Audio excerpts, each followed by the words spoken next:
चाळीसगाव शहर व तालुक्याच्या विकासाला चालना देणाऱ्या सुमारे 58.94 कोटी रुपयाच्या विविध विकास कामांचे लोकार्पण व भूमिपूजन तसेच नवीन पंचायत समिती प्रशासकीय इमारत परिसरात मुख्य लोकार्पण सोहळा पालकमंत्री गुलाबराव पाटील, भाजप नेते ग्रामविकास मंत्री गिरीश महाजन तसेच आमदार मंगेश चव्हाण, चाळीसगाव नगरपालिकेच्या नगराध्यक्षा प्रतिभा चव्हाण, जिल्हाधिकारी रोहन गुगे, जिल्हा परिषद मुख्य कार्यकारी अधिकारी करिश्मा नायर आदींच्या प्रमुख उपस्थितीमध्ये चाळीसगाव येथे पार पडला. शिंदे आणि तहसीलदार साहेब आपणास विनंती आहे आपण व्यासपीठावरती स्थानापन्न व्हायचंय. यानंतर आदरणीय मंगेशदादांचा सत्कार करण्यासाठी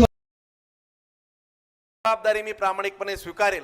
कारण की आपण पाहतो की काळ जात राहतो. 15-20 वर्षापूर्वीचं तुम्ही जर पाहिलं की आम्ही ह्या दादासोबत काम केलं, त्या आप्पासोबत काम केलं, साहेबांसोबत काम केलं, या घरासोबत राहिलो, त्या परिवारासोबत राहिलो.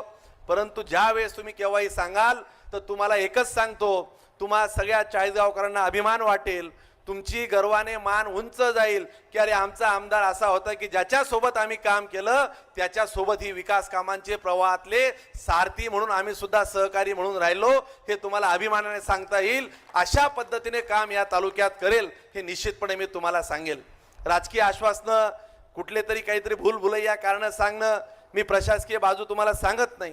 पण गिरीश भाऊ, मी काही आता तुमच्या सगळ्यांसमोर सांगावं. कोणीतरी म्हटलं की राज्याचे आपले अध्यक्ष म्हटले की अजून त्यांच्याकडे 2 वर्ष खातं पाहिजे होतं.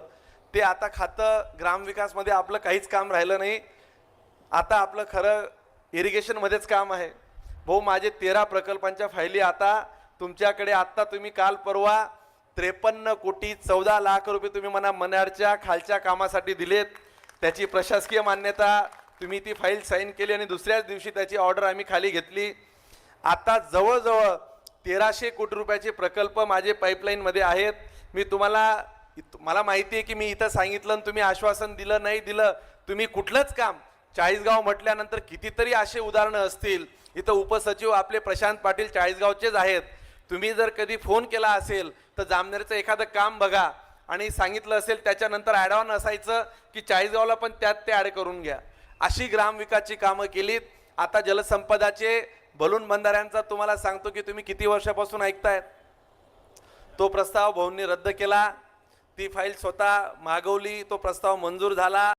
आम्ही सकाळी रावेरला होतो आणि आता चाळीसगावला आहे. रात्रीची ट्रेन पकडायची आहे. त्यामुळे सगळ्या व्यासपीठाची माफी मागून सन्माननीय व्यासपीठ आणि समोर बसलेल्या माझ्या सगळ्या चाळीसगाव तालुक्यातील आणि शहरातील नागरिक बंधू भगिनी आणि पत्रकार मित्रांनो, मंगेश दादांचं मी खूप खूप अभिनंदन करतो की त्यांनी आपल्या चाळीसगावचा चेहरा मोहरा बदलवण्याकरता ज्यांच्या सहकार्याने आपलं काम होऊ शकतील ती कामं जशी एसटी व्हाया ईदगाव मार्गे धरणगाव मार्गे चोपडा जाते तशी गिरीश भाऊ मार्गे ते कामं केली आहे. मला बाकीच्या आमदारांना या गोष्टी सांगाव्या लागतील. फक्त जळगाव जिल्ह्यामध्ये नाही, पण हे असं काय दडलंय असो. आपण सगळे समजदार आहे, पण असं म्हणतात की head to tail, tail to head. पायथ्यापासून माथ्यापर्यंत आणि माथ्यापासून पायथ्यापर्यंत.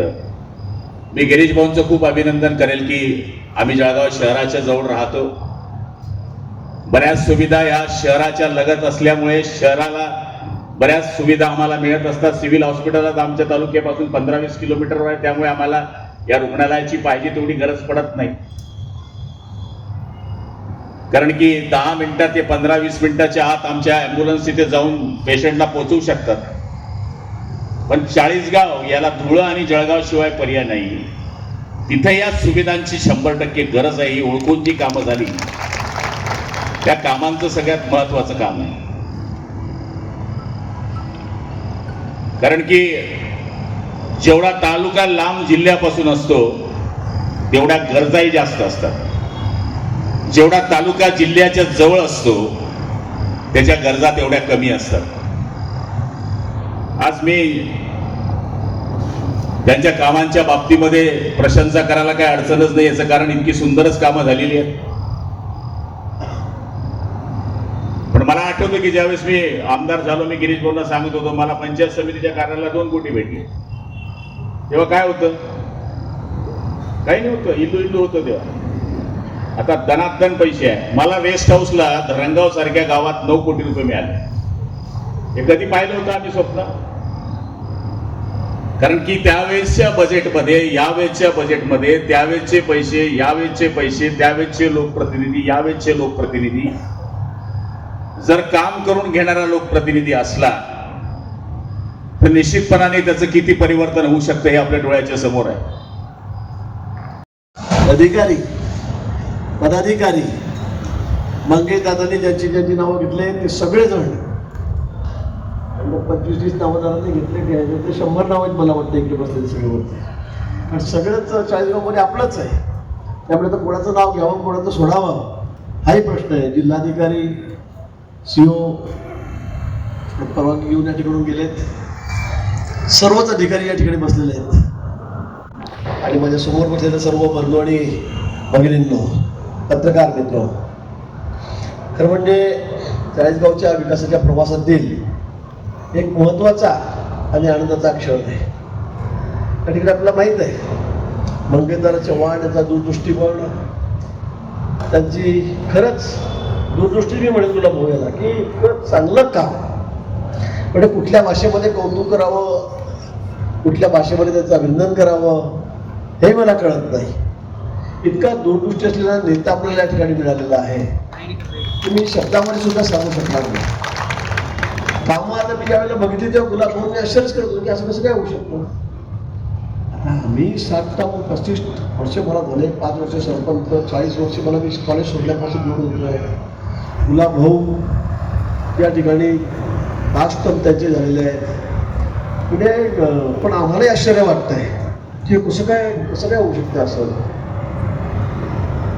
अतिशय प्रामाणिकपणे काम,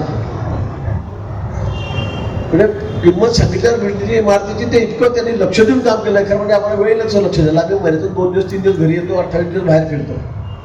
पण त्यांचं कामाकडे बघण्याचा दृष्टिकोन, त्यांच्या क्वालिटी, त्या कामाचा दर्जा, त्यांनी निवडलेली सगळी त्यांची माणसं ही इतकी योग्य आहेत, इतकी उत्तम आहेत की खरं प्रत्येकाला हे वाटावं.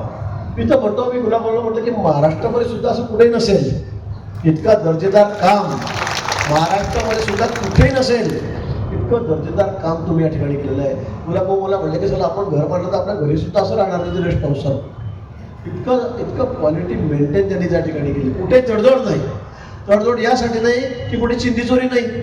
मला काय देतो, 10% देतो का 20% देतो का 5% देतो, या चिंधीचोऱ्या झाल्याच नाही ना. पूर्वीसारख्या चिंधीचोऱ्या नाहीच, बरोबर आहे की नाही. आणि म्हणून इतकं दर्जेदार काम होऊ शकतं.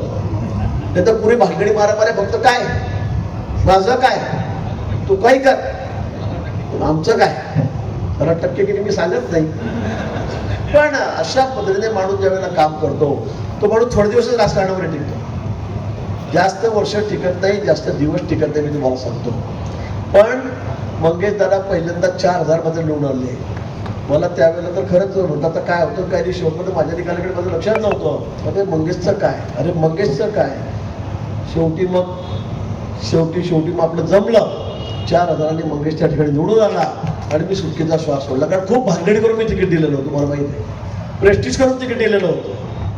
मंगेशला तिकीट द्यायचं कारण राजकारणामध्ये तसं काही फार मंगेशचं काही असं काम नव्हतं. तो असायचा त्याच्या वेळेस खासदार आमदाराबरोबर तो फिरायचा, त्याचा मित्र होता. पण तसं काही फार जुना कार्यकर्ता म्हणून मंगेश नव्हता. पण आपण एक प्रयोग केला, त्याला तिकीट दिलं आणि मंगेश पहिल्यांदा दादा आपला 4000 मतांनी निवडून आला. पण 5 वर्षात त्याने अशी मोठ बांधली, असं काम केलं की पुढच्या वेळी म्हणजे सगळ्यांनाच त्यांनी मागे टाकलं. जिल्ह्यामध्ये 86,000 मतांनी मंगेश दादा निवडून आला. हे तर एवढ्या थांबायचं नाहीये. तुम्हाला आमचं रेकॉर्ड मोडायचं आहे. 60 टर्मचं रेकॉर्ड मोडायचं आहे आणि ते मोडतील एक थोडं मला शंका आहे का. पण तुम्ही या ठिकाणी सांगितलं 15 वर्ष, तुम्ही म्हटलं गेलं काम करून टाकले, दादाचं कामच पटवलं तुम्ही म्हटलं 15 वर्ष. आणि हे आपल्या कृतीतून होतं, आपल्या वागण्यातून होतं. नुसत्या इमारती बांधून होत नाहीये. खूप चांगल्या इमारती बांधल्या, सुंदर इमारती बांधल्या, खूप चांगलं काम झालं. नुसत्या इमारतीमुळे माणूस दुसऱ्याला निवडून येणार नाही, तिसऱ्यांदा येणार नाही, चौथ्यांदा येणार नाही. पण लोकांची बांधिलकी, कार्यकर्त्यांची बांधिलकी,